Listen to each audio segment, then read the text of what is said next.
안녕하세요. 투자 쉽게 하자 김PB입니다. 테슬라가 8%나 떨어져? 빅테크 실적 우려 커진다. 지금 촬영일 기준으로 테슬라가 시간 외로 8%를 급락하고 있습니다. 그래서 지금 테슬라 투자자들이 장 열리기 전부터 지금 굉장히 긴장한 상황인데 기사 한번 보겠습니다. 잘 나가던 미국 증시가 흔들리고 있다. 빅테크 기업의 실적 우려가 불거진 이유 때문이다. 자, 테슬라 주가는 23일 현지 시간 기준 시간외 거래에서 7.76% 급락한 2.27달러를 기록했다라고 하면서 테슬라가 급락하고 있다고 이렇게 얘기를 하는데, 테슬라의 주가가 시간외 거래에서 폭락한 이유는 바로 실적이 원인이다. 테슬라 폭락하면 우리나라 2차 전지에도 영향이 많이 가죠. 테슬라는 올해 2, 4분기 매출이 255억 달러로 전년 동기 대비 2% 늘었다. 매출이 늘긴 했어요. 하지만 월가의 예상치를 웃돌기도 했는데 뭐가 문제냐? 자동차 매출이 7% 감소했고, 게다가 자동차 부문의 영업이익률이 크게 급감을 했다. 그러니까 자동차 부분의 이익이 악화된 거죠. 게다가 순이익이, 이게 충격적입니다. 순이익이 45%나 급감을 했다. 그래서 주당 순이익이 월가의 예상치인 62센트가 아니라 52센트 수준밖에 못 미치면서 예상치를 밑돌았는데, 더 중요한 사실은 뭐다? 예상치를 1년 연속으로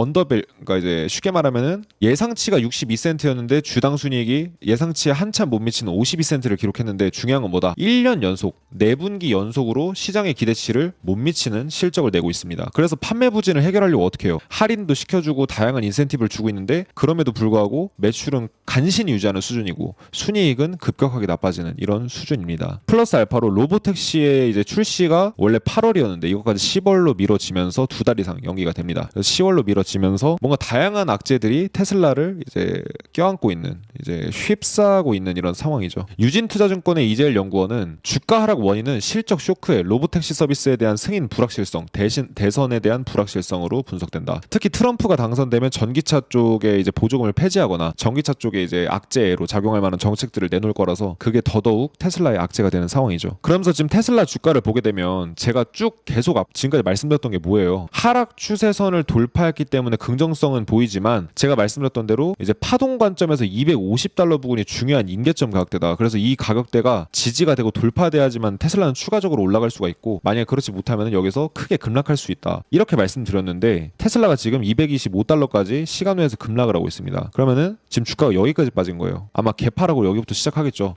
장마감 때까지 어떻게 될지 모르겠지만 250달러 부근이 다시 회복이 돼야 됩니다. 여기 회복이 안 되면은 그대로 다시 주저앉아서 180달러까지 금방 가게 돼요. 그래서 테슬라 주주분들은 요 이제 내용을 좀 참고하셔서 매매하시는데 좀 반영하시면 좋겠고, 테슬라 어닝 쇼크 터지니까 어떻게 돼요? 우리나라 2차 전지 주식들도 KO 당했다. 상장 후에 최저가, LG 에너지 솔루션 비명. 글로벌 전기차 대장주인 테슬라의 올해 2분기 수익성이 큰 폭으로 하락한 것으로 확인되면서 K 2차 전지 종목들의 주가가 일제히 우하향 곡선을 그렸다. 우리나라 코스피 대표 종목이 2차 전지주잖아요. 자, 테슬라가 빠지니까 어떻게 돼요? 자, 정리해보면 테슬라가 빠지니까 어떻게 됩니까? 2차 전지가 빠지게 되죠. 자, 2차 전지는 어디의 대장입니까? 우리나라 코스닥의 대장이죠. 그러면 코스닥도 어떻게 됩니까? 하락하겠죠. 코스닥의 이제 과거의 차트 패턴을 보게 되면은 최근에 이렇게 주가가 삼각수렴으로 움직이다가 삼각수렴을 이탈하면서 지금 빠르게 떨어지고 있는데, 굉장히 안 좋은 신호라고 보시면 될 것 같아요. 코스닥에는 굉장히 악재인. 그래서 지금 2차 전지주가 52주 신저가를 달성하면서 지금 약세를 보이고 있는데, 제가 이렇게 약세 달성이 전부터 계속 말씀드렸던 게 2차 전지가 너무 심각하게 버블이니까 좀 주의라고 말씀드렸는데, 아직까지는 그런 이제 버블의 해소의 과정이고 뭔가 수급이 들어오는 어떤 이슈는 아직 나타나고 있지 않은 것 같아요. 그래서 2차 전지 주식들도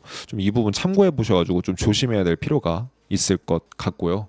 금융 데이터 좀 재밌는 거 몇 가지 갖고 왔습니다. 일단 이제 엔비디아도 투자하시는 분들 많아서 데이터 재밌는 거 하나 갖고 왔는데, 엔비디아의 시가총액이 지금 3트릴리언 달러, 즉 3조 달러래요. 3조 달러. 우리나라 돈으로 약 4천조 원 정도 된다고 보시면 됩니다. 4천조 원인데 뭐 얼마 전에 저희 라이브 방송에서 엔비디아 시총 8천조 원 갈 거다, 또 이런 분 계셔가지고 좀 이제 갑론을박을 했었는데, 엔비디아를 제외한 TSMC의 시가총액은 얼마입니까? 768빌리언. 그러니까 7,680억 달러 정도 되네요. 3조 달러랑 비교하면 어때요? 한 4배 정도 차이가 나죠. 그러니까 엔비디아가 거의 말도 안 되게 슈퍼 갑이고, 나머지 TSMC, 브로드컴, ASML, 뭐 AMD, 퀄컴 이런 다양한 그 반도체 회사들이 엔비디아의 시총이 크게 못 미치는, 즉 엔비디아만 독주하고 있는 이런 상황입니다. 그러니까 쉽게 말해서 이렇게 생각하시면 돼요.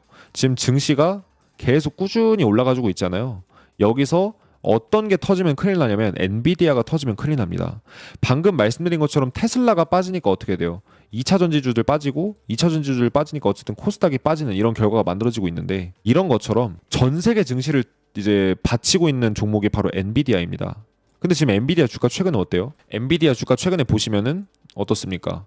고점에서 지금 삼각수렴 이탈하고 하락하고 있는 상황입니다. 그래서 지금 더 이상 떨어지면 사실은 안 될 만한 이런 상황인데 지금 이제 시간외에서 하락하면서 120달러 부근에서 지금 정체돼 있거든요. 이게 빨리 주가가 회복이 돼서 140달러 부근 돌파해줘야 됩니다. 그래야지 엔비디아의 수급이 다시 살아나고 여기서 계속 머무르고 있는 거는 별로 좋은 신호는 아니라고 좀 보셔야 될 것 같아요. 이거는 그냥 넘어가도록 하죠. 별로 중요한 얘기 아니니까. 자, 이렇게 좀 이제 정리해 볼 수가 있겠고 이것도 좀 재밌는 자료인데 지금 헤지펀드들의 매매 동향을 보게 되면 프라임북 기준으로 헤지펀드의 매매 동향을 2019년 이래로 한 5년 동안의 헤지펀드의 매매 동향을 보게 되면 지금 2022년 3월 이후로 가장 빠르게 주식을 던지고 있어요. 그러니까 지금 기관들은 아직까지는 그래도 기관이나 개인들은 매수를 하고 있거든요. 근데 지금 헤지펀드들부터 빠져나가고 있습니다. 시장을. 지금까지 엔비디아하고 뭐고 많은 주식들이 오를 수 있었던 건 헤지펀드들이 미친 듯이 엔비디아나 이런 빅테크들 중심으로 미친 듯한 매수세를 불어넣었기 때문이에요. 헤지펀드들의 자금을 무시 못하거든요. 여기 헤지펀드 시장에 있는 돈만 몇천조 원이니까. 근데 이 돈들부터 지금 빠지고 있어요. 근데 헤지펀드는 아시겠지만 굉장히 민첩하게 움직이는 펀드들입니다. 뭔가 아니다 싶으면 바로 이제 나오는 애들이거든요. 그래서 헤지펀드들이 지금 이제 빅테크 종목들을 비롯해서 지금 미국 증시에서 매도를 치고 나오고 있는 게 조금 이제 우리가 리스크적으로 이제 봐야 될 좀 그런 지표 중에 하나다. 이렇게 좀 보셔야 될 것 같고요. 한국 증시에 재밌는 일이 있습니다. 한국 경제에 무슨 일이 있냐면 2년간 5개 플랫폼 인수, Q10 무리한 확장 탈났나? 최근에 무슨 일이 있었냐면 티몬이랑 위메프 굉장히 큰 우리나라의 어때요? 쇼핑 업체잖아요. 근데 여기가 지금 취급 중단 사태가 지금 벌어지고 있습니다. 간편 결제사 서둘러 결제 중단. 그러니까 티몬이랑 위메프 쪽에 결제를 그냥 끊어버렸어요. 왜 그러냐? 얘네가 지금 정산을 안 해주고 있습니다. 정산이 지연되고 있어요. 돈이 막혀가지고. 그러니까 얘네가 되게 큰 회사잖아요. 이제 왔다 갔다 하는 돈만 이제 수천억 수조원 될 텐데 이런 친구들이 이제 지금 정산이 지연됐다. 굉장히 심각한 일인 거죠. 맞나요? 이커머스 기업인 티몬과 위메프에서 판매 대금 정산 지연 사태가 발생하면서 티몬 위메프 이제 카드 결제 취소와 카드 취소 모두 불가능해졌다. 네이버페이나 카카오페이, 토스페이, 삼성페이 등 간편 결제사들이 티몬 위메프의 이커머스 거래를 중단하면서다. 그러면서 시중은행들도 이에 대한 선 정산대출 취급을 잠정 중단했다. 지금 티몬이랑 위메프를 손절치고 있죠. 이거 왜 그런 거예요? 소비자 피해가 급증하고 있다. 왜 소비자 피해가 급증하고 있는 거예요? Q10이라는 회사가 있습니다. 이제 싱가포르의 이커머스 기업인 Q10이 무리하게 몸집을 불리면서 벌어진 일이다라는 시각이 많다고 합니다. 이 Q10이라는 기업이 우리나라 티몬이랑 위엠프도 인수하고 해가지고 나스닥에 상장을 하려고 했는데 이걸 실패를 했대요. 그래서 자금력이 부족한 Q10이 2년간 5개 플랫폼을 사들이면서 공격적인 확장에만 몰두했고 결국 유동성 위기를 초래했다는 것이다. Q10은 국내 최초 오픈마켓인 G마켓, 다들 아실 거예요. G마켓을 창립한 구영배 대표가 2009년 G마켓을 EBA에 매각한 뒤에 2010년 싱가포르에 창립한 이커머스 플랫폼이다. 그래서 일본하고 동남아를 기반으로 성장한 Q10은 구 대표의 경업금지 기간이 이제 지난 후에 국내에 진출해서 2년 사이에 국내 플랫폼 5곳을 한꺼번에 인수를 했대요. 솔직히 이 티몬이나 이 위메프 한 군데만 덩치가 어마어마한데 5군데를 인수했으니 당연히 돈이 어마어마하게 많이 들었겠죠. 위시에 2,300억, 인터파크 커머스에 1,500억 등등 해가지고 어마어마하게 돈을 들였는데 어떻게 돼요? 위메프랑 티몬이 만년 적자 계속 기록하면서 있던 현금도 다 달아나고 있고 게다가 거기다가 또 인수하려고 하니까 어떻게 돼요? Q10이 결국 현금이 마비가 되는 이런 상황이 벌어졌다. 근데 이런 마비가 벌어지기 전에 어떤 약간 시그널은 있었다고 해요. 그래서 티몬하고 위메프 쪽에서 상품권 할인, 선주문 판매 이런 게 이제 단기간 동안 쓸 현금을 확보하기 위한 것으로 보인다. 이런 의구심을 이제 많이 불러일으켰는데 이게 실제였던 거죠. 그러니까 지금 이 Q10이라는 게이트 때문에 지금 다양한 우리나라 기업들부터 해가지고 몇 군데 업체들이 지금 이제 자금 경색이 발생해서 마비가 된 상황입니다. 그러니까 사람으로 치면은 혈액 순환이 안 돼서 동맥경화가 이제 발생한 이런 상황이라고 보시면 될 것 같아요. 그래서 이런 이슈 때문에 어떻게 돼요? 쿠팡은 지금 웃고 있습니다. 물론 이제 쿠팡 주가만 봤을 때는 지금 나스닥에 상장하고 나서 이제 주가 한번 폭락했고 바닥에 지지부진한 상황인데 이게 사실은 쿠팡에 있는 호재예요. 왜 그러냐? 이커머스 기업 2위, 3위 이런 이제 큰 회사들이 다 지금 뭔가 티몬이나 위메프가 지금 이제 신뢰도를 잃으면 어떻게 돼요? 이쪽 고객들이 다 쿠팡 쪽으로 몰리게 돼요.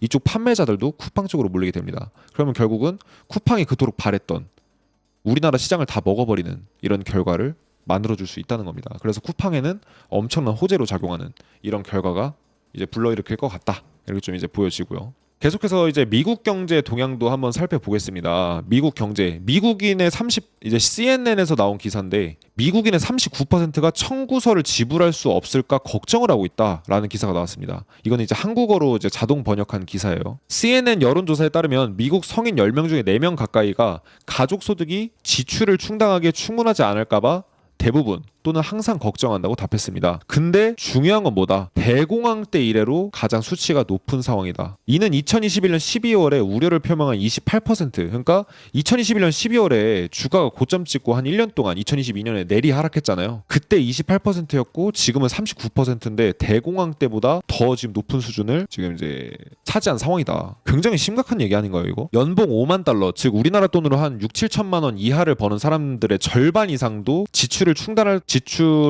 돈이 충분하지 않을까 걱정합니다. 그러니까 무슨 얘기냐면은 이제 지금 물가도 많이 올랐고 지금 이제 경제도 안 좋아지고 있고 하다 보니 이제 쓸 돈이 없는, 그러니까 물가는 계속 올라가는데 내 연봉은 많이 안 늘어나니까 쓸 돈이 없어지는 이런 상황이 됐습니다. 게다가 어떻게 돼요? 집값도 많이 올라가니까 집값이 비싸지면서 렌트료나 이제 내지는 이제 금리가 높아지면서 이자율이 많이 비싸졌죠. 그러다 보니까 집값 내고 뭐 내고 하면 남는 돈이 없는 겁니다. 그래서 경제가 되게 어려워진 상황인데 대공황 때 이래로 이렇게나 많은 심리가 악화된 적은 처음이다. 이렇게 얘기를 합니다. 근데 이게 대공황을 얘기하는 거지 그레이트 리세션이라고 해서 이게 대공황을 원래 얘기하는 건데 이게 금융위기를 얘기할 수도 있습니다. 아무튼 금융위기나 대공황이나 이제 경제 안 좋은 건 똑같다. 그래서 이런 어떤 기사에 힘을 실어주는 데이터가 있어요. 이게 무슨 데이터냐면 지금 미국 가구의 18%가 지난달에 실제로 청구서를 지불하지 않았대요. 뭐 수도세, 전기세, 가스료 이런 거, 이제 뭐 핸드폰비 이런 거 있잖아요. 그 다음에 뭐 이제 월세나 아니면 이자, 집값 이자, 주택담보대출 이자, 뭐 아니면 자동차 대출 할부, 신용카드 이제 청구서 이런 것들을 지난달에 안 낸 사람이 무려 18%나 된대요. 100명 중에 18명의 미국인이 지금 청구서를 지불을 못하고 있다고 합니다. 굉장히 심각한 수치 아닌가요? 근데 이제 집을 렌탈해서 쓰고 있는 임차인을 기준으로 하면은 27%가 청구서를 지불을 못하고 있다라고 합니다. 그리고 미국 임차인 기준으로 11%, 임차를 해서 이제 살고 있는, 이제 세입자로 살고 있는 사람들의 11%가 수도랑 가스료, 전기요금도 못 내고 있는 이런 상황이라고 합니다. 6월 기준으로. 이거 굉장히 심각한 얘기 아닌가요? 100명 중에 10명 이상의 사람들이 수도료랑 가스료도 못 내고 있는, 전기세도 못 내고 있는 이런 상황이라고 합니다. 미국이. 굉장히 심각한 거죠. 그러니까 물가는 오를 대로 올랐지, 주가는 이제 천정부에 치솟았다가 이제 고점에서 이제 멈춰 있지. 이러다 보니까 갈수록 먹고 살기가 팍팍해지니까 어떻게 돼요? 사람들이 하나둘 백기를 드는 이런 상황이죠. 그래서 미국 경제 상황이 이렇게 돌아가고 있다는 사실도 참고해 보시면 좋을 것 같고요. 오늘 가장 이제 화두가 되는 기사는 사실 이겁니다. 올해 미국 국채에 대한 이자 지급액이 1조 1,400억 달러를 이제 수준을 지불할 예정인데 지금 이게 무슨 상황이냐? 이 상황을 한마디로 정리해 드리면은 올해 미국 국채에 대한 이자 지급액이 1조 1,400억 달러다. 근데 이게 더 심각한 게 뭔지 아세요? 이렇게 말하면은 뭐 국채에 대한 이자가 뭐 1조 1,400억? 이게 무슨 얘기지? 이렇게 할 수 있는데 와닿게 말씀드리면은 미국에서 전체 소득세 있죠. 뭐 법인이나 개인이나 이렇게 소득을 만들면서 벌어들이는 이 세금의 76%가 전부 다 미국 국채에 대한 이자로 나가고 있대요. 근데 여러분들 잘 생각해 보세요.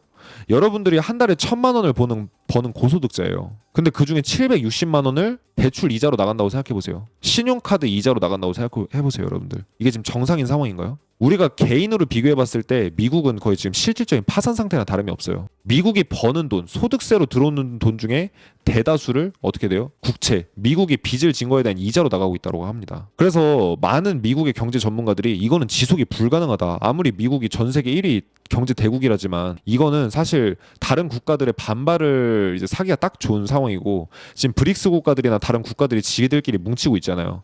그런 뭉치고 있는 거에 대한 어떤 그런 명분을 더 가속화시켜줄 만한 이슈죠. 미국의 달러나 미국의 채권에 대한 신뢰도가 떨어지는 일입니다. 이거 어떻게 갚을 건데요? 1,000만 원 벌어서 760만 원이 다 대출이자로 나가는 사람한테 돈 갚으라 하면은 도대체 어떻게 갚을 수가 있겠어요? 생활비 빼고 못 쓰고 나면 남는 돈이 없는데, 그렇죠? 그래서 지금 그런 상황이다, 미국이. 이거 좀 알고 계시면 좋을 것 같고, 현재 장단기 금리차 이제 간만에 좀 보고 가려고 하는데 어쨌든 장단기 금리 차가 역전이 중요한 게 아니라 장단기 금리 차가 역전된 지 되게 오랜 시간이 지났습니다. 1년이 훌쩍 지나서 이제 거의 2년이 다 돼가려고 하는 상황인데 장단기 금리 차 역전되면 경제 위기가 오더라. 다들 이렇게 알고 계시는데 그거는 정확히 말하면 아닙니다. 정확히 말하면은 장단기 금리 차 역전이 되면은 경제 위기가 발생할 만한 조건을 갖추는 거고 장단기 금리 차 역전이 회복될 때가 더 위험한 때예요. 보통 장단기 금리 차가 회복되기 전후로 주가가 폭락을 시작하게 됩니다. 근데 장단기 금리차가 지금 어디까지 왔냐면 10년물, 2년물 장단기 금리차 기준으로 지금 여기까지 왔어요. 이게 10년물에서 2년물짜리가 있고 10년물에서 3개월물짜리가 있거든요. 이게 더 중요하긴 합니다만 지금 10년물에서 2년물 금리는 지금 어떻게 된다? 지금 가파르게 치솟아 오르고 있다. 여기서 다시 이렇게 과거처럼 다시 이렇게 꺾일 수도 있긴 하겠지만 지금 거의 임계점까지 와서 전고점을 뚫으려고 하고 있는 상황이죠. 여기서 장단기 금리차 한 번 더 이제 쭉 올라와서 역전돼 버리면 어떻게 됩니까? 이제 경제 위기가 터질 수 있는 조건이 확실하게 마련이 된 거고 코앞에 와 있다라는 걸 알려주는 신호라고 이렇게 보시면 될 것 같습니다. 요거는 이제 통계와 데이터를 기반으로 하기 때문에 여러분들이 신뢰할 만한 정보다 이렇게 좀 이제 이해하시면 될 것 같고요. 전반적으로 오늘 이제 미국 경제부터 해가지고 증시 상황 이런 것들 한번 간만에 좀 살펴봤어요. 요즘에는 이제 뭐 미국의 음모론이라던가 뭔가 경제를 예측을 잘하는 사람들의 어떤 이야기 이런 것들을 재미로 약간 서프라이즈의 느낌처럼 전달해드리고 있는데 그래도 이제 우리가 미국 증시나 이제 전 세계 경제 동향 그리고 우리나라 증시 이런 이제 데이터들 안 보고 갈 수가 없겠죠. 그래서 이렇게 좀 전달해드리고요. 계속해서 여러분들이 흥미로우실 만한 얘기들 정리해서 제가 편집 영상으로 보여드리도록 하겠습니다.